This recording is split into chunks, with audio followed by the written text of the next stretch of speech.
के लिए। नमस्ते।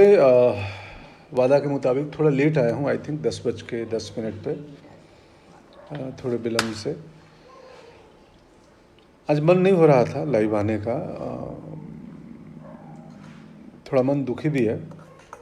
बिहार में सिवान करके एक जगह है, मेरे घर से पास है, वो हमारे होम गांव से 20-25 किलोमीटर दूर। वहाँ सबसे ज़्यादा बिहार में कोरोना के केसेज आ रहे हैं, तो मन दुखी भी है कई जानने वाले जगहों पे।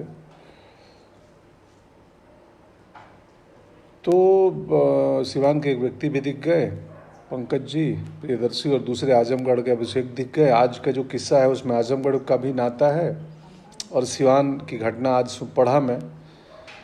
तो सबसे ज़रूरी है कि लॉकडाउन में बहुत गंभीरता से हम लोग लॉकडाउन का पालन करें, बहुत ही गंभीरता से, जो नहीं किया जा रहा है, जो दुखद है, बहुत स्ट्रिक्टली करें, क्योंकि यही एक तरीका है इससे बचने का। तो सिवान वाली घटना को सुन के मन थोड़ा ये था, फिर लगा नहीं अब करार है आने का, तो आता हूँ, थोड़ी छोटी सी कहानी सुना के जाऊँगा। और कहानी में आज 9 अप्रैल है, 9 अप्रैल, और आज एक व्यक्ति हैं जो आजमगढ़ में पैदा हुए थे, राहुल संकृत्यायन, उनका जन्म दिवस है। बहुत पहले गुजर गए, वो अभी के नहीं है, बहुत पुराने।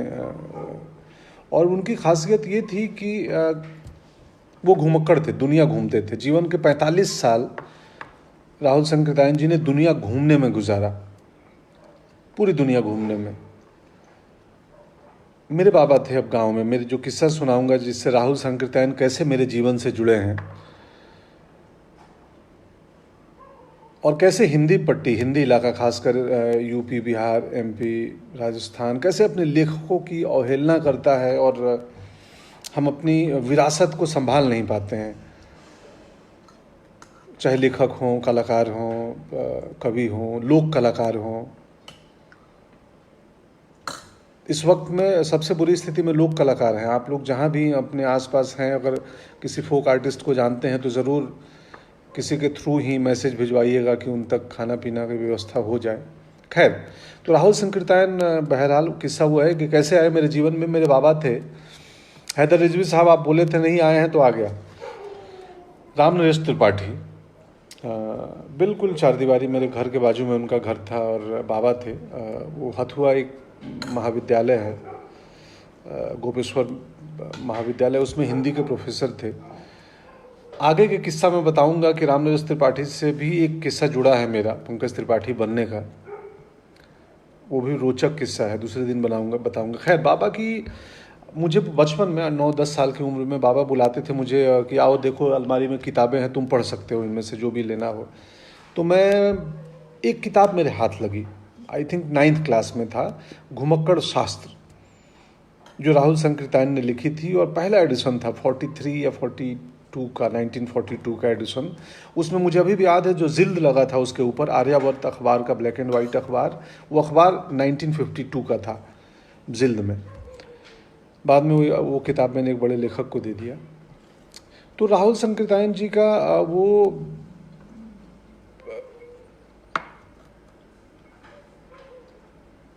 घुमक्कड़ शास्त्र पढ़ने के बाद मुझे बड़ा मज़ा आया पढ़ के, और पढ़ते हुए मुझे लगा मुझे दुनिया देखना है, दुनिया घूमना है। राहुल संकृत्यायन जी एक बात बोलते हैं कि आपको घुमक्कड़ी के लिए, घूमने के लिए चिंता मुक्त होना ज़रूरी है। चिंता मुक्त यानी टेंशन फ्री होना ज़रूरी है, और टेंशन फ्री होने के लिए आपको घूमना ज़रूरी है। तो अगर आप टेंशन फ्री हो तो आप घूमोगे, और आप घूमते हो तो टेंशन फ्री हो। लेकिन फ़िलहाल इस हालात में, अभी के वक्त में घूमना बिल्कुल मना है। अभी आपको घर के अंदर ही रहना है। ये किताब के संदर्भ में मैंने बातें कही, क्योंकि सोशल मीडिया अजीब सी जगह है, यहाँ किसी भी लाइन का कोई भी अर्थ कोई निकाल लेता है। खैर, तो राहुल संकृत्यायन की वो किताब पढ़ा और मुझे लगा कि मैं दुनिया घूमूंगा, देखूंगा। उस दरमियान 86 में मेरे घर में एक शादी थी मेरे भाई की। मेरे एक बहनोई हैं जो BHU में प्रोफेसर हैं, जयकांत तिवारी, रिटायर्ड हो गए। वो आए थे, वो हाथ वाथ भी देखते हैं, हस्तरेखा देखते थे वो। तो शादी के दूसरे दिन वो माहौल होता है ना घर में आमतौर पे, जब बारात वारात सब हो गया और 15-20 मेहमान बचते हैं, बाकी लोग चले जाते हैं, भीड़ कम हो जाती है और दरवाजे पे बैठे रहते हैं कि ये चाय बनावा हो, चाय ले आओ तनी पियल जाओ। तो वैसा माहौल था, थोड़ी थकान थी, सब बैठे थे। तो किसी ने बोला कि अरे जकान पहुना हाथ देखी है, कहे लड़का के हाथ देखी तो का बनी, ज्योतिष जानते थे। तो उन्होंने मेरा हाथ देखा, मैं 12-13 साल का रहा होऊंगा। हाथ देख के बोले कि इसके हाथ में विदेश यात्रा का योग है, बहुत सारी विदेश यात्रा लिखी है इसके हाथ में। तो जो गांव के लोग वहाँ बैठे थे वो चिंता में पड़ गए कि विदेश यात्रा इसके हाथ में लिखा है, ये विदेश क्या करने जाएगा, कैसे जाएगा विदेश, गांव का लड़का। कितना है, 1-2 है क्या? बोले नहीं 1-2 नहीं, बहुत सारी हैं। तो बोले आप कैसे जाएगा? तो फिर आपसी बात चल रही थी, मैं सुन रहा था। तो नेपाल मेरे घर से पास है, 50 किलोमीटर दूर। तो कईयों ने बोला कि हो सकता है नेपाल जाएगा, ये पास में है और बहुत सारी विदेश यात्रा है, तो नेपाल बार बार जाएगा क्योंकि नेपाल पास है और कोई काम करेगा तो उसको बार बार नेपाल आना जाना पड़ेगा। 40-50 किलोमीटर दूर, हमारे यहाँ लोग साइकिल से भी चले जाते हैं नेपाल। तो ये तय हुआ। फिर लगा कि नहीं, नेपाल नहीं हो सकता, कहीं और जाए, कुछ और हो, क्योंकि बार बार एक ही कंट्री नहीं है, बहुत सारी कंट्री हैं दिख रही हैं। तो लोगों ने तय किया, जो वहाँ चाचा बाबा फूफा बैठे थे, कि यार हो सकता है कि एयर इंडिया में इसको टेक्निकल जॉब लगेगा, इंजीनियर बनेगा और एरोप्लेन का इंजीनियर बनेगा और एयर इंडिया में जॉब लगेगा और उसके थ्रू ये बाहर जाएगा बार बार, या उसमें क्रू मेंबर बनेगा, सर्विस करेगा हो सकता है, और उसके थ्रू ये बार बार दूसरे मुल्क में जाएगा। क्योंकि और कोई ऑप्शन थे नहीं गांव में कि यार बाहर कैसे जा सकता है गांव का बच्चा। तो ये 2-3, एक तो नेपाल पास में है और दूसरा एयर इंडिया की नौकरी।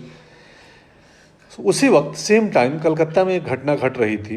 एक लड़की थी जिसका हाथ कोई वहाँ की एक महिला ज्योतिषी ने देखा, और हाथ देखते उस लड़की का बड़ा मन था दुनिया घूमने का, और उस लड़की को बोला कि तुम्हारे हाथ में घूमने की रेखा नहीं है, तुम बहुत ज़्यादा घूम नहीं पाओगी।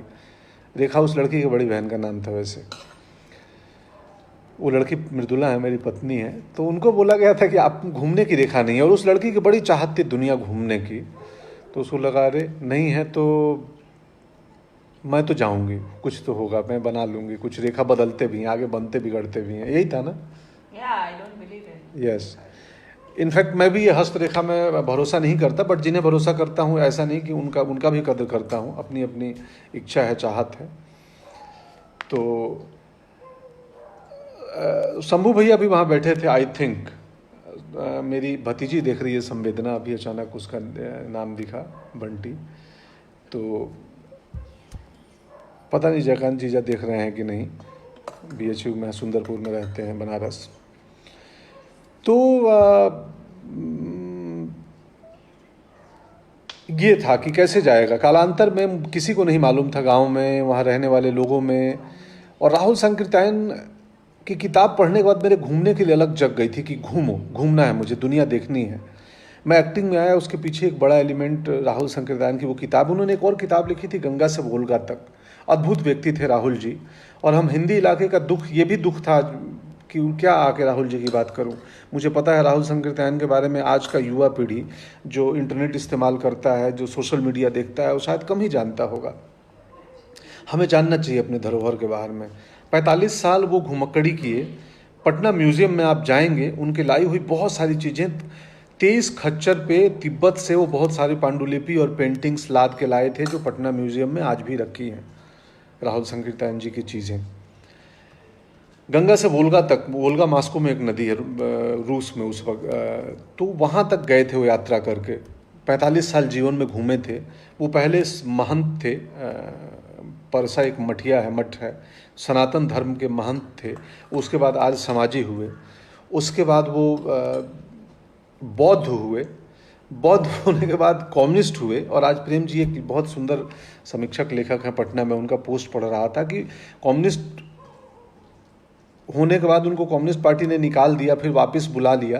तो एक आदमी अपने एक जीवन में इतनी सारी चीज़ें बदलता है। तो बदलना शाश्वत है, बदलते रहना चाहिए। बदलने का नाम है कि ज़िंदगी चल रही है, हम बदल रहे हैं। तो खैर, तो किस्सा यही था कि जिस लड़के के हाथ में घूमने की रेखा थी वो मैं हूँ, और मैं ऑलमोस्ट आधी दुनिया घूम चुका हूँ।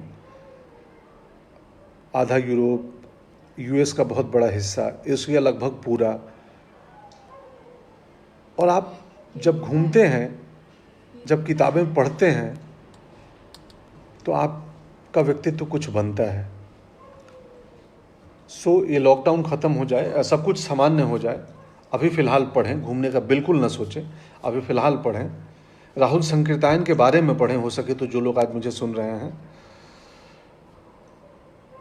और गोपालगंज भी आए थे, एक भोजपुरी सम्मेलन हुआ था बहुत साल पहले, तो गोपालगंज आए थे राहुल संकीर्तायन जी। और एक मुन्ना पांडे हैं, प्रोफेसर हैं डीयू में, उन्होंने एक लिखा था, उनकी किताब की कॉपी मुझे आज भेजी थी, जिसमें तमकुही गोपालगंज के बारे में भी लिखे थे कि गोपालगंज में तमकुही राज था। वहाँ पे एक उस वक्त के राजा थे। इतिहास बार बार गड़बड़ कर देता है अपनी चीज़ों को। तो फतेह शाही जी थे, उनके बारे में लिखा गया है कि अंग्रेज़ों ने बोला था कि वो डकैत थे, बट वो स्वतंत्रता संग्राम के शुरुआती आंदोलनकारी थे। तो खैर पढ़ें, यही कहना था कि हम पढ़ें। विनील देख रहे हैं मुझे ग्लासगो से। विनील हाय, नमस्ते। ग्लासगो, स्कॉटलैंड और यूरोप के सारे दोस्तों को जो मुझे पसंद करते हैं उनको मेरा नमस्ते बोलना। मैं ग्लासगो में था पिछले साल 83 के शूट पे। सो बहुत प्यार दिया वहाँ के लोगों ने, स्कॉटलैंड में, ग्लासगो, एडिनबरा। सो चलिए, शुक्रिया। संपूर्ण पूर्णिया की तरफ से किसी का प्रणाम आया है, नमस्ते। पूरे पूर्णिया को, पूरे बिहार को, पूरे भारत को बड़ी गंभीरता से हमें इस लॉकडाउन का पालन करना है। आज का किस्सा यही था कि बाबा नागार्जुन की कविता एक है कि जो नहीं हो सके पूर्ण काम उनको करता हूँ मैं प्रणाम। उसी में आगे वो लिखते हैं कि था जन्म काल में सिंह लग्न पर कुसमय ही देहांत हुआ, कि किसी व्यक्ति के जन्म काल में सिंह लग्न था पर समय के पहले देहांत हो गया। तो रेखाएं बनती बिगड़ती रहती हैं। इंसान अगर ईमानदारी से कुछ भी करना चाहे तो वो कर पाता है। पूरी दुनिया घूमा, पहली यात्रा मेरी जापान की थी, टोक्यो की। अगले किस्सा मैं उसकी भी बताऊंगा, जब पहली बार हवाई जहाज़ को अंदर से देखा था, एरोप्लेन को। बड़ी अद्भुत जर्नी थी, 8 घंटे की फ़्लाइट थी वो। उसकी भी बातें किसी दिन करूंगा। फिलहाल इतना ही। राहुल संकीर्तायन को पढ़ें आप लोग, लॉकडाउन को गंभीरता से पालन करें, घर के अंदर रहें, बाहर बिल्कुल न जाएं, अपना ख्याल रखें, आसपास पड़ोस का ख्याल रखें। कठिन वक्त है, लेकिन ये गम के और 4 दिन, सितम के और 4 दिन, ये दिन भी जाएंगे, गुजर गए 1000 दिन। गर्व करें हमारे लेखकों पे। शुक्रिया, शुभ रात्रि।